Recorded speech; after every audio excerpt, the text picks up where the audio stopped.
Hello there, if you're a fan of Bush Channel, you'll know that we have a lot of machete videos on our channel. That is videos of blacksmiths forging machetes out of steel. Just thought I'd lay all the different blades out today for you to see and just have a bit of a discussion on this topic and on how to select the right blade for the right task.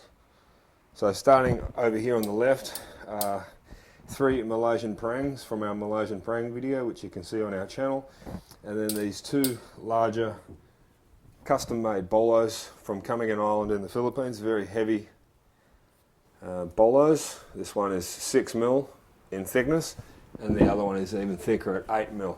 So probably just a bit on the heavy side for trail clearing or for bushcraft, the kind of thing you might keep in your garage at home for chopping wood in the garden.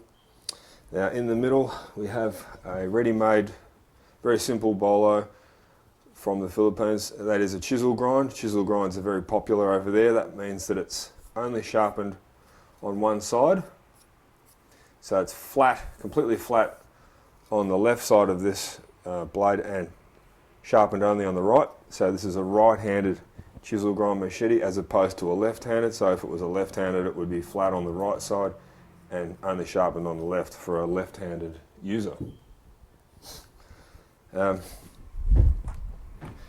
Here we have possibly my favourite of all machetes. That is in its weight, the grind and the handle. So it's a full tang handle. Full tang meaning that the steel of the blade continues all the way through the handle, and there's even 3 pins in the guava wood handle. So that handle is made from guava wood, that's a fruit tree, as opposed to the plastic handles of the Malaysian prangs or the caribou horn or buffalo horn handled machete from our buffalo horn handled blacksmith video.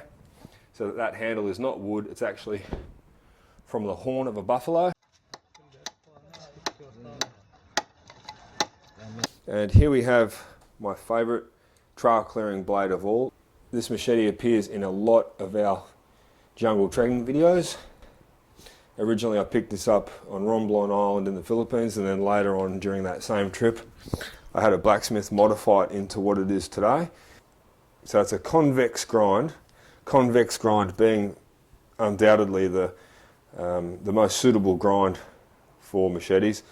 But this is a very flat convex, so it means convex meaning around the spine end of the blade the machete is quite flat, but then just probably about 3/4 of the way down, that's when the actual sharpening begins, and it just curves in a convex shape. Convex blades being suitable for machetes because they're quite strong and they won't ding so easily. So compare that with the chisel grind or this custom-made machete, which is quite heavy as well, 885 grams, is not a chisel grind and it's not a convex grind, it's actually a full flat grind. That means that the sharpening begins at the back, at the spine, and just continues on almost in a very narrow triangle-like shape. Hopefully the camera's picking that up, it looks like it is. So as you can see, it's a full flat grind, very heavy blade, probably suitable for butcher work like cutting up meat. Definitely not a trail clearing tool at all, that one. On to the subject of sharpening stones. This is the stone that we use, quite simple.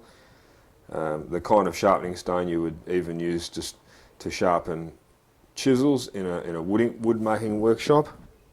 So when it comes to sharpening machetes, it's really not necessary to over sharpen, and there really is such a thing as over sharpening a machete because it's a hacking tool and a slashing tool. Over sharpening will simply weaken the blade and you'll be likely to ding the steel. And the softness of the steel is something to consider as well. I find these Philippine bolos are normally made out of leaf springs. It's quite a soft steel, very easily sharpened. The Malaysian prangs are normally made out of a slightly harder steel.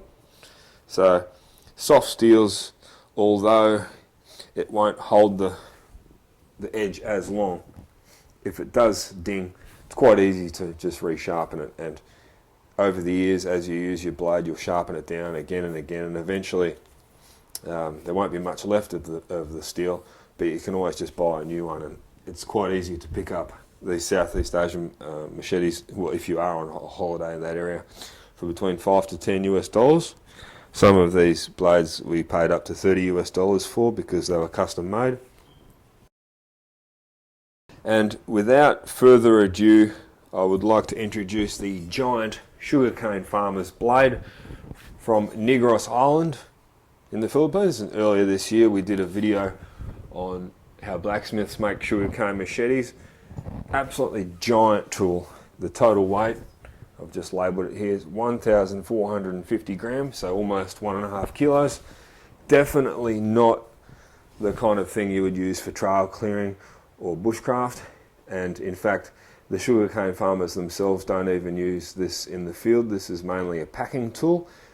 That is, once all the sugarcane is on the truck, they will use this to pack the sugarcane down, so it's a sugarcane packing tool.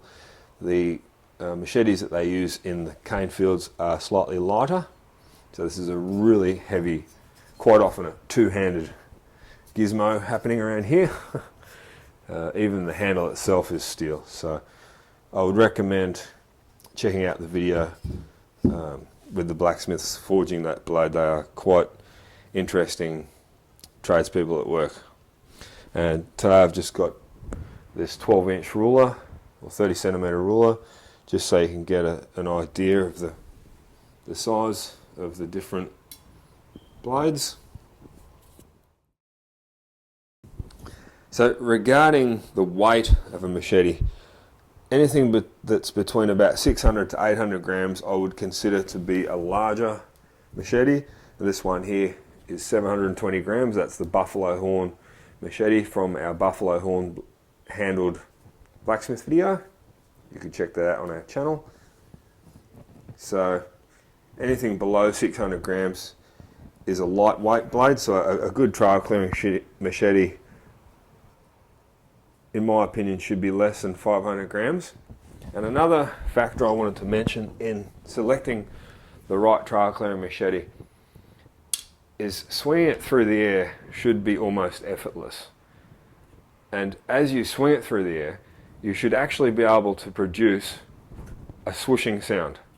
So these heavier 800 gram bolos or the giant sugarcane farmer's blade, you will not be able to produce that swooshing sound of the blade cutting the air. So I'll just swing this one through the air, and hopefully the camera's microphone should pick up the sound.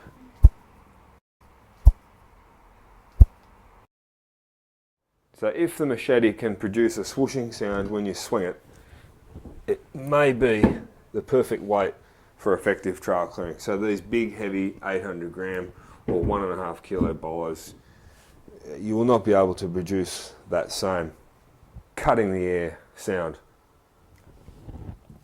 like the perfectly weighted trail clearer.